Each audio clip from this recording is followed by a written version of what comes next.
1. Good luck, everyone. We're going live right now. Good afternoon, everyone. Good evening, good morning, wherever you are in the world. Thanks for joining us today for Ignite Ask the Experts.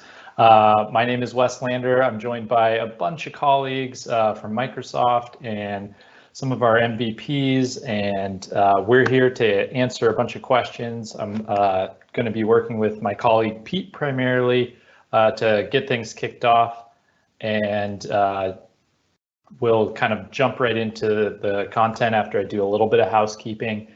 Just remember, this is a Microsoft sponsored event, and we hope that everyone will keep this event respectful, professional, and inclusive. The other call out I need to make is please know recording of this session, video, photography is prohibited. But we're happy to jump in and start with the conversation. So I'll let Pete kick it off with the first few questions. Great, thanks, Wes. So a couple great questions already popped into the chat, so go ahead and keep sending those in. So first, Stefan asked, if I develop workflows for teams and distribute them in our organization, will there be additional license costs? So Wes, do you want to take that one? Yeah, I can go ahead there. So for licensing in particular, the licensing associated with the users of whatever workflow that is would be the same as whoever built it, right? So if the users have like a Microsoft 365 E3 license, they will be able to use all of the standard connectors that connect to other Office 365 apps. But if any of those connectors are premium, then the users of that particular workflow would require a premium license. So it all depends on who's using the app and what licenses those, or who's using the workflow and what licenses those people have. What else you got, Pete? Perfect. Okay. So I think one other question is Project Oakdale is very top of mind for everyone. Can you talk about when Oakdale is available and then what sort of data it can support? Yeah, of course. So people can access Oakdale today. So commercial Teams users can start using that with Power Apps or Power Virtual Agents today. In terms of its data capabilities, every instance where you create a Project Oakdale environment, it's basically a per team allotment of 2 gigs, which is roughly equivalent to 1 million rows of data. Got it. Great. Thank you. So I have a question. I think I'll pass this one to Matthew, actually. So there was a question in the session with Mark McCurry and Tulsi. They mentioned that users outside of a team could be given access to apps created in Teams with something called the application users. Is this something that is on the roadmap? That's a great question. And earlier today, I met with the team building it. And we're looking at a few weeks out from today. So before our GA moment, while we're still public preview, we'll be turning on this thing called application users. It might have a little bit different name once it actually lands, but it'll allow you to take an app that you built inside of Project Oakdale that's tied to that particular Teams team, maybe a central IT department, and share that application with others inside of your org. So this is great if, say, you're a central IT department and you build something like a health check-in app that you then want everyone inside of your company to use. You can build it with Project Oakdale and then share it using the application users concept in a few weeks' time. Great, thank you. So I've actually 2 questions that I'm gonna tee up for you here, Wes. Kind of very related. The first is Power Platform available with no additional licenses in E5? And then related, is Power Virtual Agents expensive, and how is the cost calculated? Okay, so yeah, a few different questions there. So if we're talking about licensing for all-up Power Platform, you have to remember there's a few different components. And so with your E5 license, one component that is clear is Power BI. So you essentially get access to the Power BI Pro features as part of your E5 license. In terms of Power Virtual Agents, Power Automate, and Power Apps, you get the seeded M365 capabilities, which basically means you get functionality, including kind of the standard connectors that we think about, which are connectors to your existing Office 365 applications.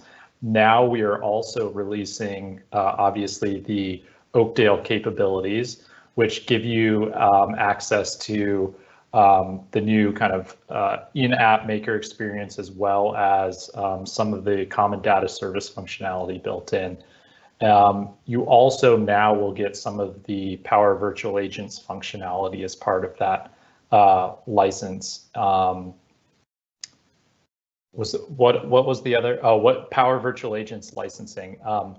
With Power Virtual Agents licensing for the non-standard licensing components that are included as part of Oakdale in your Microsoft or Office 365 license, there's actually a consumption-based charge, and so if you want to buy more conversational sessions, essentially, and that allows you to access then premium connectors also through your chatbots. That would be kind of the licensing mechanism there.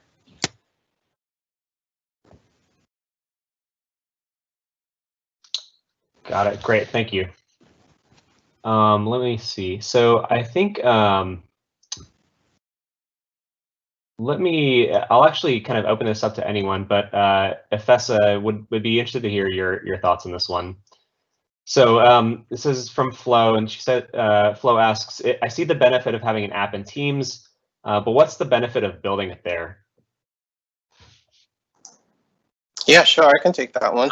I think the key benefit is really about being in context. So if you're in Teams, sorry about my daughter making some noise here, but if you're in Teams and you're already getting work done, you're collaborating with your peers, you can actually not have to leave context. You can create your app while remaining in Teams. That's one.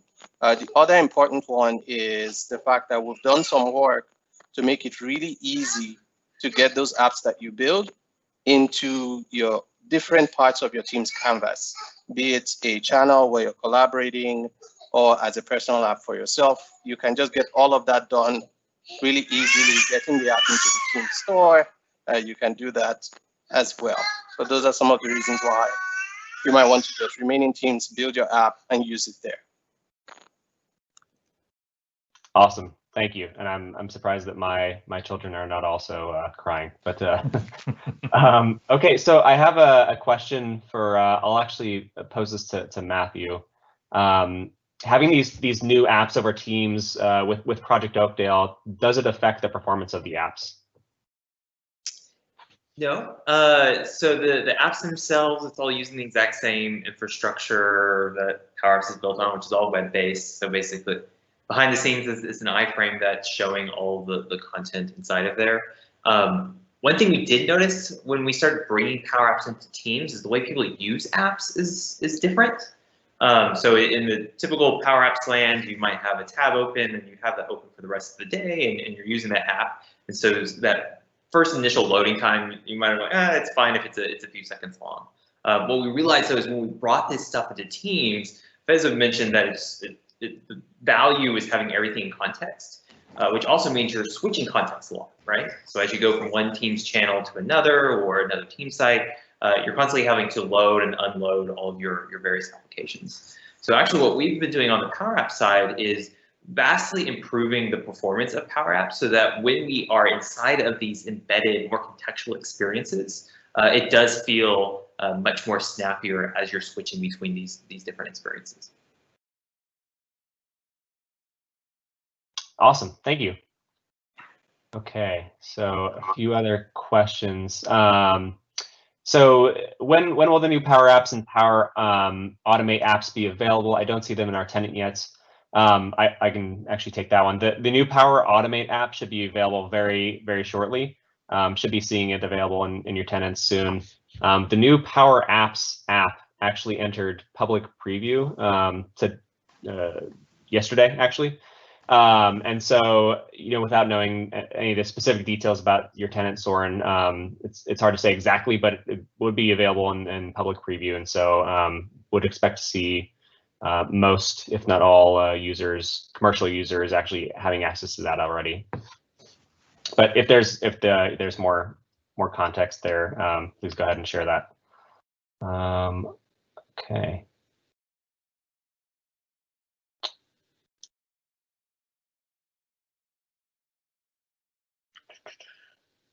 Actually, and then let's see. I'll actually put this one for Matthew again. Can you say a little more about the security capabilities that come as part of Project Oakdale, and if there are differences from like a full CDS experience? Yeah, so security is definitely one of those places where we are differentiating between Project Oakdale and the full CDS experience. The main reason is when we brought the capabilities of CDS to teams, we wanted to really take this opportunity to simplify some of the concepts. And if you use CDS in the past, there's a ton of power, but it also means it's really complex. In teams, what's nice is when you have a Teams team, out of the box, they already have the concept of owners, members, and guests. And so what we did is we mapped a lot of the security of Power Apps and the Common Data Service to those roles. So that means you're kind of locked into those three roles, and the previous question asked about this application users role, so you'll get that fourth one in a few weeks. But we think that they'll actually simplify things, and if you do want to have additional granular control over who has access to data and how they have access to data, that'd be a reason to upgrade to the full version of the Common Data Service. One thing to note is right now during public preview, it's not possible to change the privileges or the permissions to the owners, members, and guests. As part of the work that we're doing for applications users, we'll also be sharing some UI that allows you to state for a table what level of permissions folks have. Can they see everything? Can they only see their records? And what edit controls they have as well. Great question. Perfect, thank you. I might actually pose this one to Chris and Lisa, see if you all have any thoughts. So Jason asks, to get users to embrace the technology and become familiar with the lowest risk, are there any training modules or just guidance that you'd share to get some hands-on development and testing of apps, automations, and bots?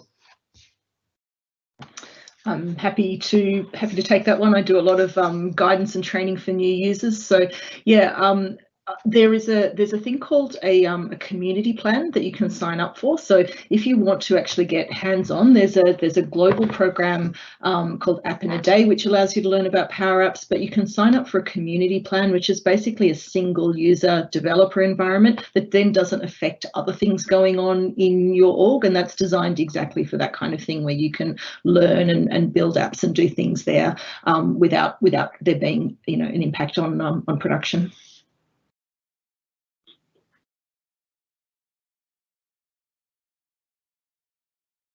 Super. And then I think, let's see, this looks like a follow-up question for Matthew, actually, from Flo. Can you elaborate on how we would take one app from a user in some team and make it available across various teams or the tenants? It's a great question. So one of the capabilities that's in Power Apps today is the ability to import and export. We have a concept of solutions. Right now in public preview, things are a bit locked down. Basically, the things you build inside of a Project Oakdale environment kind of stays there. The team is working pretty hard on how do we kind of open up that a little bit without giving away everything. As mentioned before, though, as part of the applications users concept, this will also allow you to start sharing these apps and data outside of that original Teams team. So expect that in a few weeks.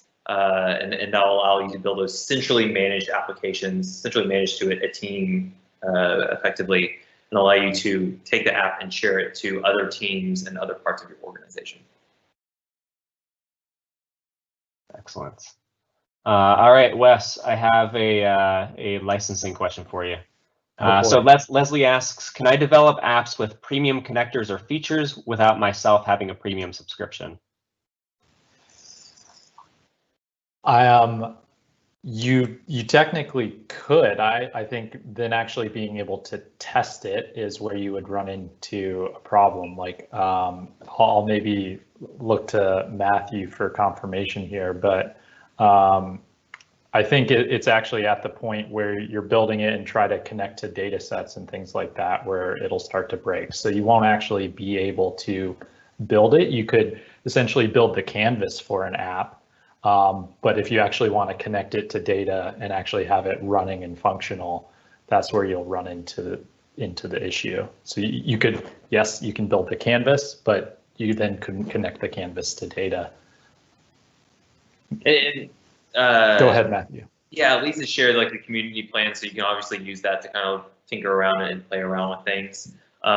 We try to give things like the community plan, and if you open up the maker portal, we're not going to stop you to add a bunch of connectors because we do want to allow makers to try and dabble and see what's possible.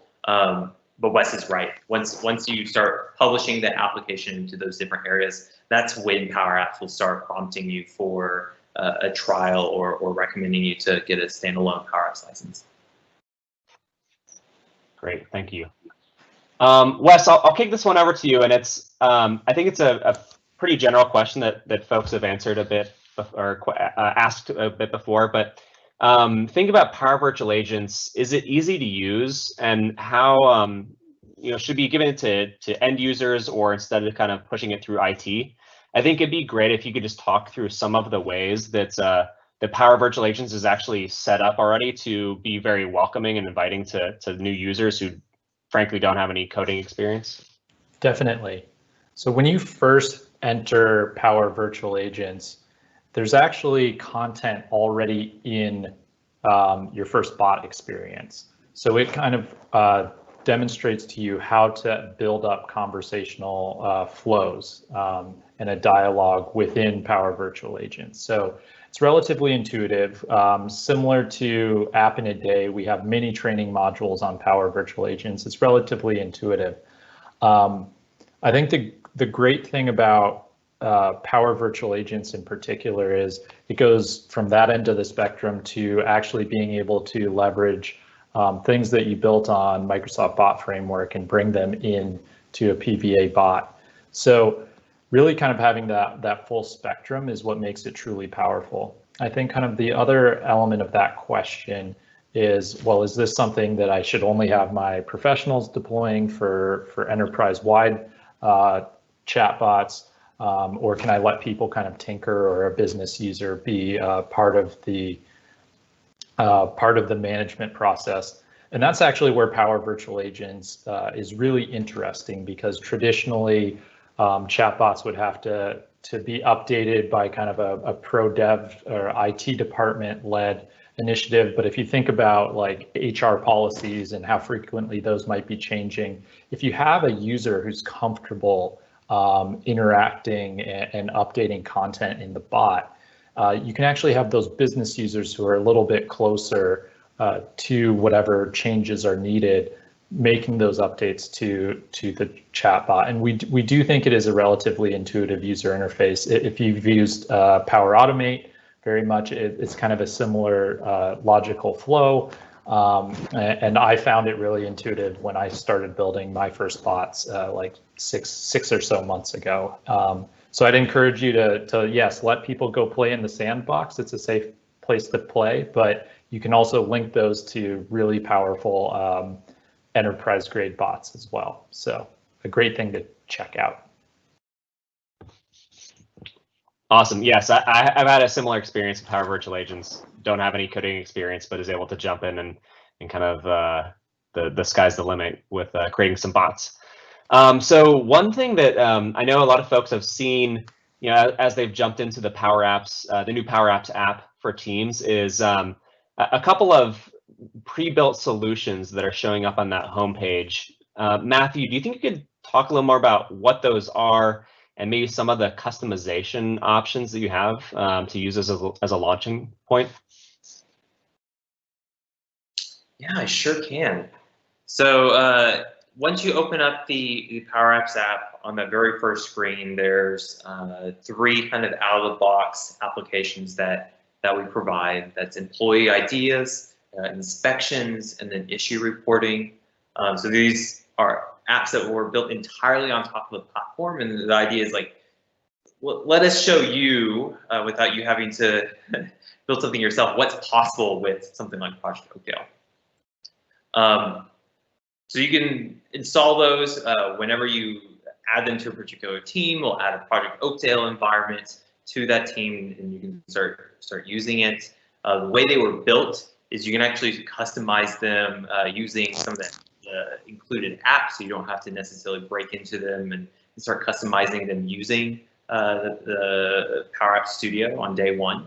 But once you do, Power Apps personal app inside of Teams does allow you to open these things up and start customizing them, whether it's the colors, the flow, what they look like, or if you're a little bit more on the advanced sides, adding additional screens and capabilities.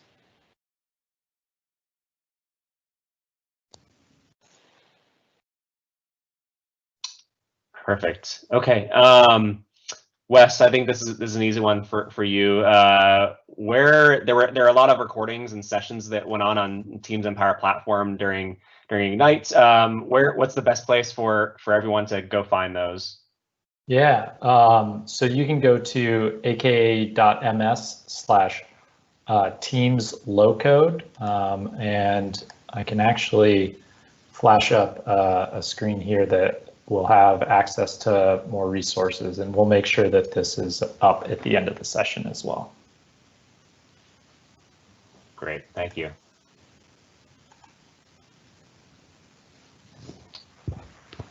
Okay,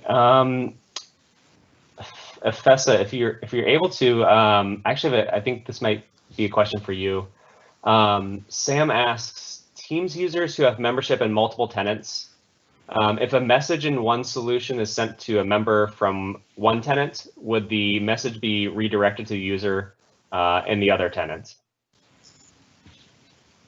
Let me know if that makes sense. Was my best to have in a moment, but you probably have to switch tenants to actually be able to see that message. Yeah, I can. So right now on mobile, you actually do get messages when you're signed into multiple tenants. So if it's a chat message that you have a flow sending to you, you will get that on a mobile device. Right now, the desktop does not, though. You may see the little toast on your tenant up at the top, but you won't get a notification on your desktop client right now. But I believe it's being worked on at some point with the multi-user project going on. Multi-tenant, multi-sign-in initiative that's been going on for a while. So hopefully one day.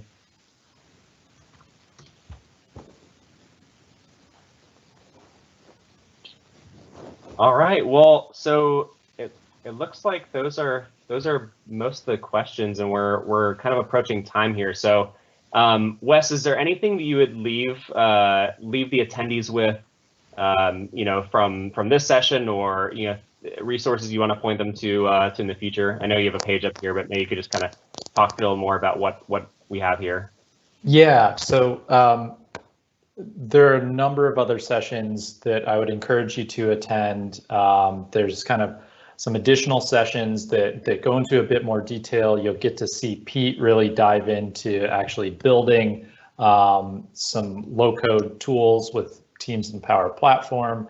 If you go to either PR 129 or PR 134, you can do low-code session with PR 130. I'll be hosting that, and you can see some of the built-in features within Teams. I'd also encourage, I know a lot of folks who are going to be joining this Q&A are familiar with the products. that we're talking about, and a lot of you may have gotten your start in App in a Day or something like that, but I'd encourage you to think about other people in your organization, because we really do see the opportunity to drive more change in organizations by getting more people involved in this process. So I think getting other people to start building their first app or start tinkering with their first chatbot is a great way to not just leverage the skills that you have as potentially an IT pro or a professional developer, but really kind of democratize that and allow you to help those people leverage tools even further. So I'd encourage you to make sure your organization is aware of some of the opportunities that we provide to have those additional trainings. And there's always a great way to get ideas on how to get started and how this can impact your business by checking out our customer stories. We're constantly churning out new stories with some of our great customers. So check those out as well to get some ideas on how you could potentially transform your business with Teams and low-code tools. Right on. Well, thanks for joining, everyone. I hope you're having a great Ignite. I hope you're able to attend some more sessions. I hope you've found the sessions that you have attended interesting and useful. And see you again next year or next spring when the next Ignite is. Thanks.